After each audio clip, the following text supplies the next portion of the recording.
Kalau cerita gue nih, itu kejadiannya sekitar gue kelas 11 atau kelas 12 SMA gitu. Oke.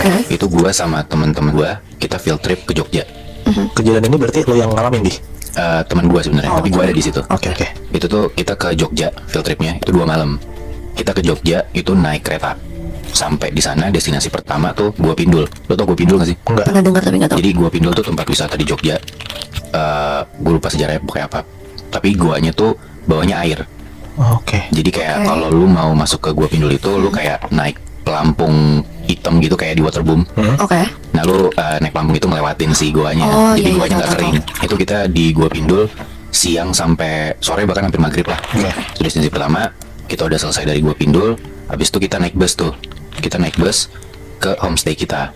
Nah busnya tuh 2. Nah gue di bus A, terus ada teman-teman gue di bus B, jadi 2 gitu.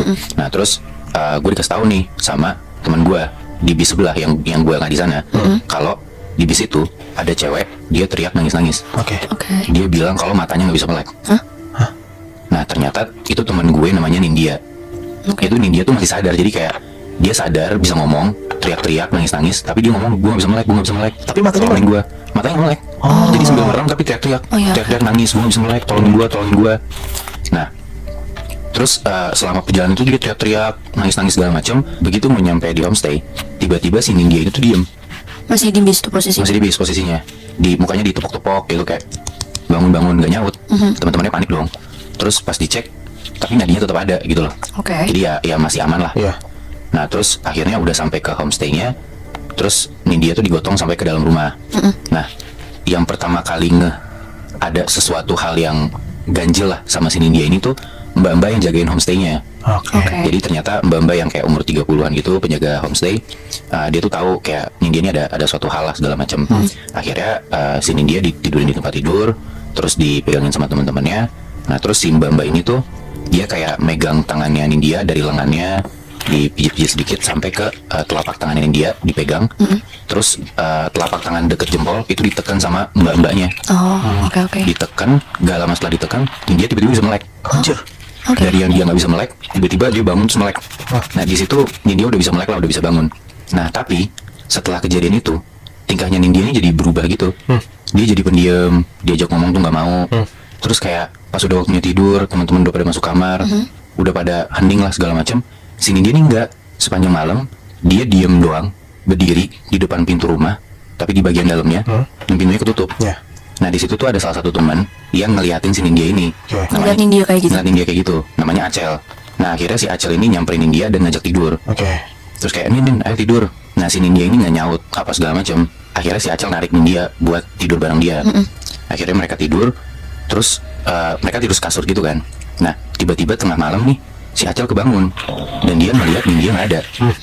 Si Acel nyari dong. Dia nyari keluar kamar. Ternyata Nindya ada lagi di depan pintu. Pintu yang tadi dia Pintu berdiri yang itu. tadi. Terus diajak lagi tidur segala macam, dan kejadian itu tuh berulang-ulang sampai 3 kali Di malam yang sama. Di malam yang sama. Oke. Nah karena kejadian India yang kayak gitu, besokannya nih akhirnya dipanggil lah orang pintar. Nah orang pintar ini setelah datang dia nanyain lah ke teman-teman gua di sana. Oke. Ditanyain kalian dari mana aja, kalian ngapain aja sebelumnya, kok India bisa kayak gini. Ya dijawab sama teman-teman gua abis dari Gua Pindul. Nah ya udah abis itu si orang pintar ini mencobalah buat ngusir sesuatu di dalam badannya si Nindya ini. Nah di situ badannya Nindya ini sama si orang pintar ini ditungkrepin. Terus si orang pintar ini telapak tangannya tuh kayak neken punggungnya si Nindya ini. Oke. Pas diteken punggungnya Nindya, tiba-tiba Nindya ngerangkak cepet. Anjir. Dari ruang tengah dia kayak mau keluar rumah gitu. Anjir. Dia ngerangkak kayak hewan gitu tapi cepet banget. Iya. Akhirnya dia ditahan sama teman-teman dia, terus dibantulah biar dia nggak keluar rumah kan. Terus akhirnya si orang pintar itu nyoba buat ngeluarin si makhluk itu dari badannya Nindya. Dan begitu udah berhasil, akhirnya Nindya udah sadar. Nah terus malamnya Nindya tuh cerita ke si Acel di kamarnya. Kayak Nindya tuh ngomong kayak gue sial banget nih kayak gini, bukannya gue jalan-jalan, gue seneng-seneng, tapi gue malah kayak digangguin sama makhluk ini gitu loh. Terus ya Acel nanya dong, emang lo ngapain sih Nin? Nah di situ tuh Nindya ngaku kalau pas di Gua Pindul dia tuh kencing sembarangan karena nggak tahan banget. Anjir, berani banget lagi. Nah terus ya udahlah, Acel bilang kok ya udah kita tidur aja yuk gitu kan. Nah masih sama tuh Acel sama Nindya masih tidur sekasur. Ya. Nah tapi di tengah malam itu tiba-tiba si Acel ini kebangun karena dia ngerasa kasurnya ada yang gerak. Nah terus pas dia kebangun dia lihat ternyata Nindya udah nggak ada. Nggak ada lagi. nggak ada lagi. Oke. Akhirnya ya Acel keluar kamar dong. Ya. Dia nyari Nindya kemana. Dan ternyata Nindya balik lagi nih, berdiri di depan pintu lagi. Anjir. Kayak gitu lagi. Nah terus Acel kayak, aduh Nindya ketempelan lagi nih, kayak kesurupan lagi nih gitu kan. Nah tapi itu di situ Acel nggak berani bilang ke teman-temannya. Akhirnya ya udah dia manggil Nindya, nggak nyaut juga. Terus di situ kayak ya udah Acel langsung nonton Nindya aja ke kamar. Akhirnya mereka tidur di kasur. Terus Nindya tuh dipeluk dari belakang gitu sama si Acel. Dari belakang dipeluk biar si Nindya ini nggak Nggak kemana-mana. Ya. Nah posisinya dari Acel meluk Nindya dari belakang ini, pas mereka udah tidur, tiba-tiba Acel ini kebangun gara-gara Nindya gerak-gerak. Oke. Nah pas Acel melek, dia tuh ngeliat Nindya tuh muter balikin badannya ke arah Acel. Anjir. Dan ternyata Nindya melek.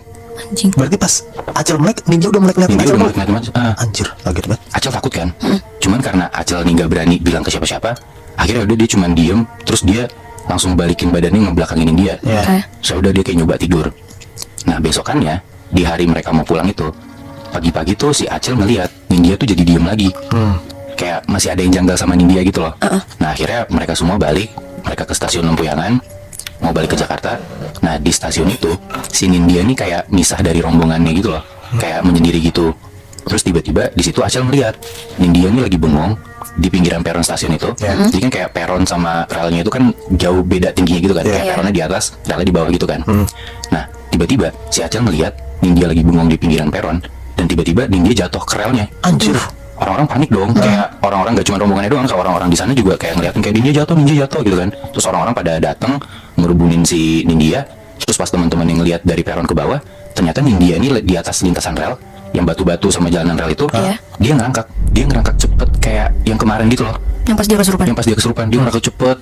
Terus kayak di situ heboh banget, orang-orang pada kayak ngejar Nindya buat megang Nindya, nahan segala macem. Terus di situ tuh di saat orang-orang bantuin itu, ternyata untungnya ada satu orang yang bisa ngebantuin atau kayak nanganin hal-hal kayak gini. Di situ tuh ada bapak-bapak gitu, satu orang. Nah akhirnya di stasiun itu si Nindya nih dicoba buat dikeluarin tuh makhluk itu dalam badan Nindya. Terus bapak-bapak ini megang jidatnya Nindya, diteken. Terus bapak-bapaknya kayak ngeluarin gestur ngebuang sesuatu gitu loh.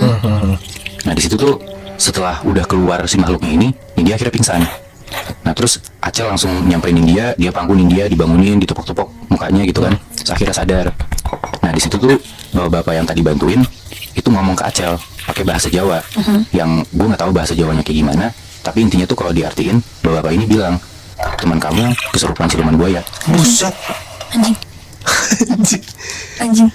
Berarti penunggu di gua yang gua apa tadi Pindul. Gua Pindul. Gua Pindul itu buaya. Bisa jadi Mui. Makanya si siapa Nindya ngerangkak sama kayak gue ya kan.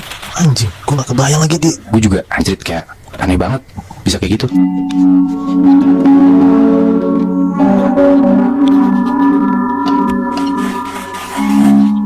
Jadi kejadiannya itu dialamin sama temen gue, namanya Lala pas kita kelas 6. SD ya. Iya, SD. Lala namanya. Lala, ya. Oke.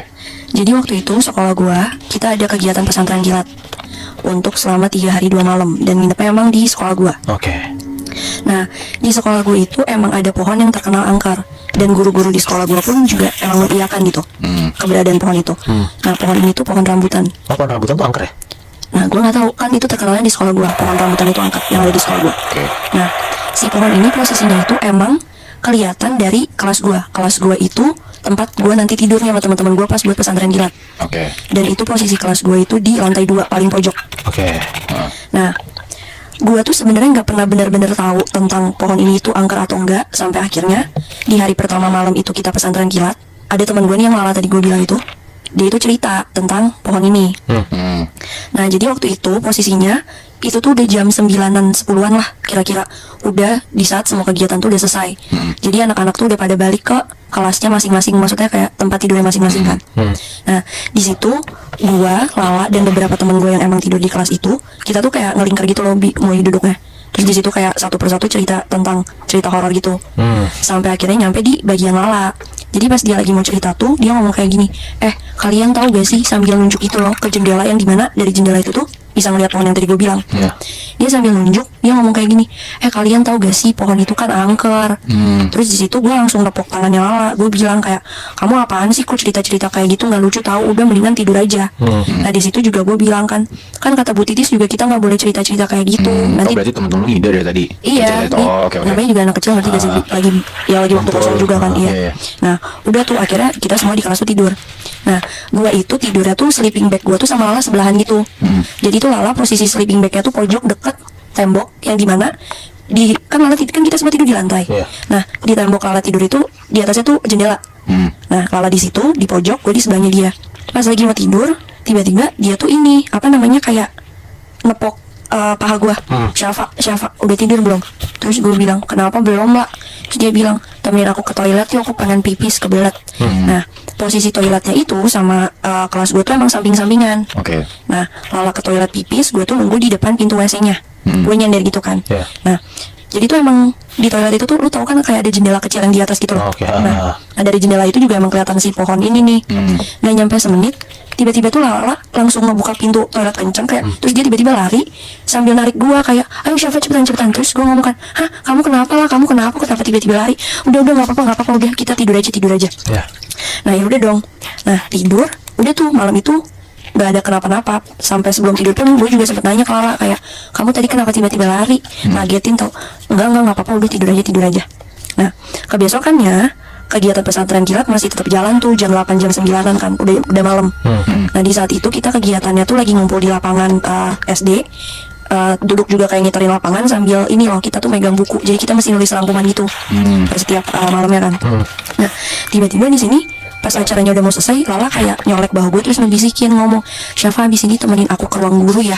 Terus gue bilang mau ngapain emang? Terus Lala bilang temenin aku mau nyari Bu Titis tuh wali kelas gue. Nah setelah acaranya selesai ya udah dong gue sama Lala jalan ke ruang guru.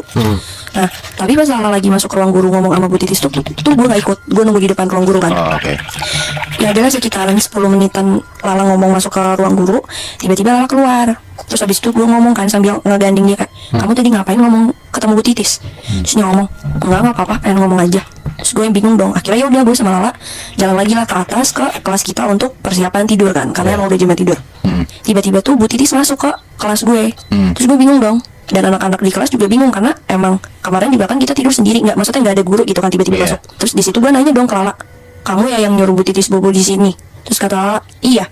Terus gue nanya, kenapa tiba-tiba minta tolong temenin Bu Titis tidur kita di kelas? Dia cuma diam nengok ke gue terus ngomong, nggak apa-apa, minta temenin aja.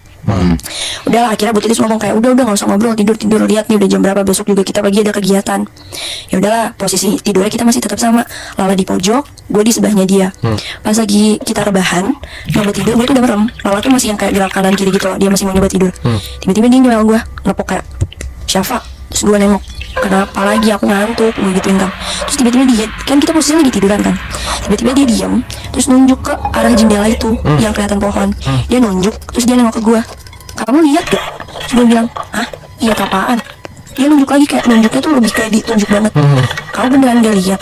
Gue langsung kayak, kamu apaan sih, gak jelas deh, gak usah bercandain malam-malam kayak gini, gak usah buat takut, aku mau tidur.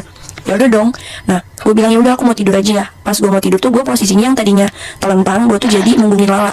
Ya kan, pas gue lagi tidur tiba-tiba tuh Lala tuh nyakar tangan kanan gue. Itu kenceng banget, gue sampai kebangun teriak.